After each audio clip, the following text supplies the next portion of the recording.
Breaking news చూస్తున్నాం. కేంద్ర budget సమావేశాలు రేపు ప్రారంభం కానున్నాయి. ఈ నేపథ్యంలో కేంద్ర ప్రభుత్వం అఖిలపక్ష సమావేశాన్ని నిర్వహించింది. ఈ భేటీకి కేంద్ర రక్షణ మంత్రి రాజ్నాథ్ సింగ్ అధ్యక్షత వహించారు. బీజేపీ నుంచి జేపీ నడ్డా, కిరణ్ రిజిజు, అర్జున్ రామ్ మేఘ్వాల్ తదితరులు హాజరయ్యారు. కాంగ్రెస్ నుంచి జైరాం రమేష్, గౌరవ్ గొగోయ్ హాజరయ్యారు. ఎన్డీఏ, ఇండియా కూటమిలోని పార్టీల నుంచి పలువురు ఎంపీలు సమావేశంలో పాల్గొన్నారు. బడ్జెట్ సమావేశాలు సజావుగా సాగడంపై వీరు చర్చిస్తున్నారు.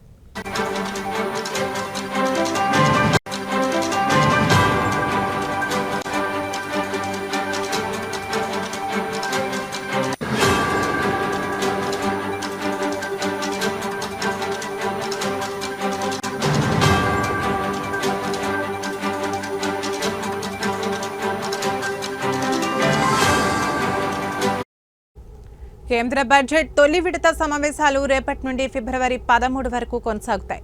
రెండో విడత సమావేశాలు మార్చి 10వ తేదీ నుంచి ఏప్రిల్ 4 వరకు కొనసాగనున్నాయి. రేపు పార్లమెంట్ ఉభయ సభలను ఉద్దేశించి రాష్ట్రపతి ద్రౌపది ముర్ము ప్రసంగిస్తారు. ఫిబ్రవరి 1న కేంద్ర ఆర్థిక మంత్రి నిర్మలా సీతారామన్ లోక్సభలో కేంద్ర బడ్జెట్ను ప్రవేశపెడతారు.